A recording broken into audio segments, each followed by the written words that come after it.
Hello friends, welcome back to my channel. আবার একটা নতুন ব্লগ নিয়ে চলে এসেছি। তো এটা 13ই এপ্রিলের ব্লগ। 12ই এপ্রিল শনিবার ছিল। শনিবার আমি অফিস করে বাপের বাড়ি গেছিলাম। আর রবিবার ছিল নীল ষষ্ঠী, মানে শিবের মাথায় জল ঢালার দিন। তো রবিবার সকাল সকাল একদম রেডি হয়ে স্নান টান করে শ্যাম্পু ট্যাম্পু করে শাড়ি পরে রেডি হয়ে বেরিয়ে পড়ছি। আমি আর আমার মা দুজনে জল ঢালতে যাব। তো আমাদের ওখানে শিওরে একটা মন্দির আছে সামনেই। তো শিব ঠাকুরের ওখানে আমি, মা, জেঠিমা তিনজনে গেছিলাম। তো তার জন্যই প্রিপারেশন চলছে। মা সব কিছু গোছগাছ করে নিচ্ছে, কী কী লাগবে, যেমন আম, আরও 3-4 রকমের ফল, মিষ্টি, যা যা লাগবে। আর এটা হচ্ছে আমার মায়ের ঠাকুর ঘর। তো সেটাই তোমাদের সাথে শেয়ার করছি। এখানে রাধা কৃষ্ণ আছে, মা চণ্ডী আছে, সমস্ত ঠাকুরই মা পুজো করে। তো সমস্ত ঠাকুরই আছে, বিশ্বকর্মা থেকে শুরু করে সব। আর এখানে কার্তিক ঠাকুরও আছে। আর এখানে গুরুদেব আছে আমাদের, স্বামী নিগমানন্দ। তো গুরুদেব, লোকনাথ সবাই আছে। আর আমাদের নিজেদের বাড়িতে বিষ্ণু ঠাকুর আছে। তো বিষ্ণু মন্দিরে আমরা প্রথমে জল ঢালতে চলে গেছিলাম, যে আগে নিজেদের বাড়ির ঠাকুরকে আগে জল টল ঢেলে তারপর আমরা শিবের মাথায় জল ঢালতে যাব। তো এখানে আমাদের এটা বিষ্ণু মন্দির। তো আমি আর মা দুজন চলে গেছিলাম। আর ঠাকুমাকেও নিয়ে গেছিলাম ভিডিও বানানোর জন্য। প্রথমে ভিডিওটা আমি বানাচ্ছিলাম, বাট আমি যখন জল ঢালতে গেছিলাম বা মা যখন ঢালছিল তখন কে ভিডিওটা বানাবে, ওই জন্য আর কি ঠাকুমাকেও নিয়ে গেছিলাম। ঠাকুমাকে ক্যামেরাটা অন করে ধরিয়ে দিয়েছিলাম, বললাম তুমি এইভাবেই স্ট্যাচু হয়ে ধরে থাকো। তারপর গিয়ে আমাদের মন্দিরের দরজাটা খুললাম। তো এই যে আমাদের প্রতিষ্ঠিত বিষ্ণু ঠাকুর এখানে রয়েছে। আর সকালে পুজো হয়েছে। তো ব্রাহ্মণ আমাদের রোজ বাড়িতে এসে পুজো করে দিয়ে যায়, পুরোহিত আর কি। তো পুজো হয়ে গেছে। আর আমরা এখানে অনেকেই জল ঢেলে গেছে দেখছি, এখানে আম টাম দিয়ে। আর তারপর আমরাও জল ঢালতে গেলাম। এই যে মাও নতুন শাড়ি পরে নিয়েছিল, আমিও একটা নতুন শাড়ি পরে নিয়েছিলাম মায়ের। আর এই যে মা আম চাইছিলো, তো মায়ের একটা আম, আমার একটা আম। আরও কেউ পুজো দিয়ে গেছে, তারা ওখানে আম টাম দিয়ে গেছে। আর এখানে ঠাকুমা ছিল, মা ছিল, আমি ছিলাম, তিনজনে মিলে প্রথমে মা এখানে জল টল ঢাললো। আর তারপর আমিও ঢাললাম। তো নীল ষষ্ঠী মেনলি যেটা জানলাম, মানে শুনেছি যে বাচ্চাদের জন্যই নাকি করে, মানে যাদের বাচ্চা আছে তাদের মঙ্গল কামনা করে। তো আমি এটা অনেক বছর ধরে করছি, মানে মা করে যেহেতু, আর শিব ঠাকুরের মাথায় জল ঢালা তো ভালো জিনিস। তো মা করে অনেক বছর ধরে, আমিও মোটামুটি 5-6 বছরের ওপর, মনে হয় 10 বছর মতো করছি এটা প্রতি বছরই। তো প্রতিবারই আমি এরকম এই টাইমে ছুটি নিয়ে বাড়ি চলে যাই সংক্রান্তির আগের দিন। তো জল ঢালাও হয়ে গেল, পয়লা বৈশাখটাও কাটানো হয়ে গেল, সমস্ত কিছুই হয়ে গেল। তো আগের বছরেও গেছিলাম, এবছরেও গেছি। তো সমস্ত কিছুই আমি ভিডিওতে শেয়ার করছি তোমাদের সাথে। তারপর মায়ের জল ঢালার পর আমি গেলাম জল ঢালতে ওখানে। তো মা যেভাবে যেভাবে পুজো দিল আমি সেই সব দেখে শুনে সেভাবেই পুজো দিচ্ছিলাম। আর লুকটা কেমন লাগছে তোমরা অবশ্যই কমেন্ট করে জানিও। এটা মায়েরই শাড়ি, ব্লাউজটাও মায়ের, সব কিছুই মায়েরই পরেছিলাম আমি। আর নতুনগুলো শুধু শুধু ভেঙে কী লাভ আছে, মায়ের যেহেতু ভাঙা ছিল সেই জন্য আমি এটাই পরে নিয়েছিলাম, ভালোই লাগছিল। এটা পুজোর সময় পূজা এনে দিয়েছিল মাকে, দুর্গা পুজোর সময়। তো মা সেরকম এটা পরে খায়নি বা কিছু করেনি, পুজো করে একবার রেখে দিয়েছিল, তো আমি ওই জন্যই পরে নিয়েছিলাম। আর মা যেভাবে পুজো টুজো করলো, ধূপ ধূপ দেখিয়ে মোমবাতি দিয়ে, ভেতরে মন্দিরের ভেতরেও আমি মোমবাতি জ্বালিয়েছিলাম, বাট সেটা আর ভিডিও করা হয়নি। তারপর আম দিয়ে, ফুল দিয়ে, জল ঢেলে পুজো টুজো করা হলো। আর শিওরের মন্দিরে পুজো দিতে যাবো বলছিলাম, বাট শিওরের মন্দিরে মানে শিওর অবধি যাওয়ার যে টোটো, আমরা অনেক টোটো বুক করছিলাম, যেহেতু খালি পায়ে, তো খালি পায়ে এভাবে তো বাস কখন আসবে না আসবে, বাসের ভরসায় থাকা যায় না। আর 10 মিনিট মতো লাগে মোটামুটি, এটা জয়রামবাটির কাছে।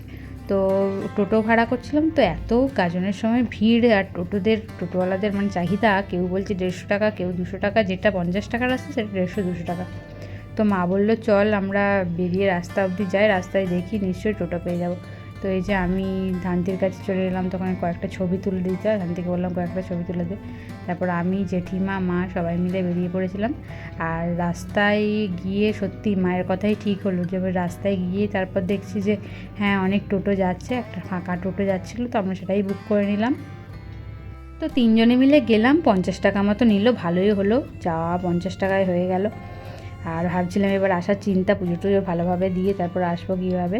তো এই যে আমাদের গ্রামটা পেরিয়ে যাচ্ছি, তো সেই সবই আমি একটু ভিডিও করে নিয়েছিলাম। এই যে মা জেঠিমা বসেছিলো, তারপর তো আমিও বসেছিলাম এই সাইডে। এই যে আমাদের গ্রাম চণ্ডীপুর পেরিয়ে যাচ্ছি। আর এই পুকুরটা তোমরা হয়তো চিনতে পারছো, আমার বিয়েতে এখানে স্নান করাতে নিয়ে এসেছিলো। তো সেই জন্যই আমি তোমাদের সাথে শেয়ার করলাম আর একবার, যাতে স্মৃতিটা মনে পড়ে যায় আর কি, আমারও মনে পড়ছিলো, তো তোমাদের সাথেও শেয়ার করলাম। আর এখানে তিনজনে বসে বসে খালি টোটোতে যাচ্ছিলাম। চারিদিকে যে ধান গাছ টাছ ভর্তি হয়ে আছে, খুব সুন্দর লাগছিল ভিউটা দেখতে। আমি ভাবলাম একটু ভিডিও শেয়ার করি তোমাদের সাথে, তোমাদেরও নিশ্চয়ই দেখলে ভালো লাগবে। এত সবুজ সবুজ চারিদিক, আমারও খুব ভালো লাগলো দেখতে, ওই জন্য আমিও একটু ভিডিও করে নিলাম। আর তারপর শিওরে পৌঁছে গেলাম মন্দিরে। এটা বাবা শান্তিনাথের মন্দির। আমরা যখন পৌঁছেছিলাম তখন দুপুর প্রায় 1টা বাজে, তো ওই জন্য ভিড়টা একটু কম, নাহলে আর একটু সকালের দিকে আসলে মানে এখানে দাঁড়ানো যেত না, লোক গিজগিজ করতে, প্রচণ্ড ভিড়। তাতেও তোমরা দেখতে পাচ্ছ প্রচণ্ড ভিড়। আমরা এই যে লাইন দিয়েছিলাম পুজো দেওয়ার জন্য, মন্দির থেকে শুরু হয়ে লাইন বেঁকে পুরো এত দূর চলে এসছে। তো মোটামুটি 30 মিনিটের মতো লাইন দিয়ে দাঁড়াতে হয়েছিল, তারপর তাড়াতাড়ি পুজো হচ্ছিল। তারপর এখানে ইনি সবাইকে কপালে পুজো মানে ওং তিলক পরিয়ে দিচ্ছিলেন, তো আমরাও পড়েছিলাম সবাই। আর তারপর পুজোর ডালা সব কিছু সাজানো হলো, মিষ্টি কেনা হলো ওখানে মন্দিরের সামনেই শিওরে। মিষ্টি কিনে মা এরকম পুজো দেওয়ার জন্য সমস্ত কিছু রেডি করে রেখেছিল একটা থালার মধ্যে, মানে গামলার মধ্যে, পিতলের একটা পুজো দেওয়ার গামলা। তো দেখতে পাচ্ছ মা, জেঠিমা আর আমি ছিলাম। আর এত প্রচণ্ড গরম ছিল কি বলবো, মানে ঘেমে স্নান করে যাচ্ছি। আমি তো হালকা একটু মেকআপ করেছিলাম নিউড টাইপের উপর, খুব বেশি দিনের বেলা তো ভালো লাগবে না, ওই জন্য হালকার মতো একটু করেছিলাম। আর মৌ আসতে পারেনি, 2 দিন আগে এসেছিলো, তো ওই জন্য আর আসতে পারেনি। নাহলে মৌকে বলেছিলাম আয় তাহলে সবাই মিলে একসাথে ভালো লাগবে, বাট আসতে পারেনি। আর পূজার তো এখন মন্দিরে পুজো দেওয়া চলবে না, তো ওই জন্য পূজা মন্দিরে যায়নি, ও চলে গেছিলো ওখানে মামা বাড়ি। আর আমি আর মা এসেছিলাম, আর জেঠিমা এসেছিলো। তো এখানে দেখতেই পাচ্ছ এত লোকের ভিড়, জল ঢালা হচ্ছে, এখানে আইসক্রিম বিক্রি হচ্ছে, থামস আপ বিক্রি হচ্ছে, নানা রকম জিনিস বিক্রি হচ্ছে, পুজোর ডালা বিক্রি হচ্ছে আলাদা করে। আর আমরা লাইনে পুজো টুজো ভালোভাবে সুষ্ঠু সম্পন্ন করে দিয়ে যে প্রসাদ নিয়ে আবার বেরিয়ে পড়লাম। আর একটা কোইন্সিডেন্স, যেটা হচ্ছে ওই টোটোওয়ালাকেই আমরা আবার পেয়ে গেলাম, তো ভালোই হয়েছে, আমরা আবার 50 টাকা দিয়ে ফিরে গেলাম। আর আসার সময় মাজা, লস্যি, কোল্ড ড্রিঙ্কস এইসব দই টই নিয়ে ফিরলাম। আর এটা আমাদের রাধারানীর মন্দির। আমরা গ্রামে চলে এলাম, দেখতেই পাচ্ছ যা যা নিয়ে এসেছি। মোটামুটি সারাদিন খাইনি, তখন প্রায় 2টো বাজে। তো এত গরম থেকে এসে আর কিচ্ছু ভালো লাগছিল না, যে এসে গরমে ওই লুচি খাই। লুচি খেতে এমনিতেও আমার অতটা খুব একটা ভালো লাগে না। যাই হোক, আমরা কোল্ড ড্রিঙ্কস খেলাম। আর জেঠিমা এখানে আলুর পরোটা আর ছোলার ডাল দিয়ে গেছিলো, ওটা দিয়েছিল। আর আমাদের বাড়িতে হয়েছিল লুচি, তো সবাই মিলে খেলাম লুচি, ফুলকপির তরকারি, এখানে আলুর পরোটা ছিল, মিষ্টি ছিল, আর ছোলার ডাল ছিল। আমি, ভাই আর মা খেলাম। আর আমাদের গাছে কলা হয়েছিল, তো সেই গাছের কলাও খাওয়া হলো, খুব টেস্টি ছিল।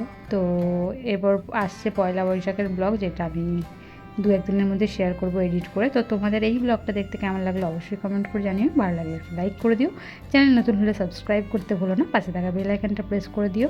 আর সবাই ভালো থেকো, সুস্থ থেকো, এভাবে সাপোর্ট করো আমাকে, আর দেখে যেও, একটু কমেন্ট করে জানিও। দেখা হচ্ছে পরের ব্লগে। টাটা, বাই বাই, সবাই ভালো থেকো, সুস্থ থেকো, টাটা।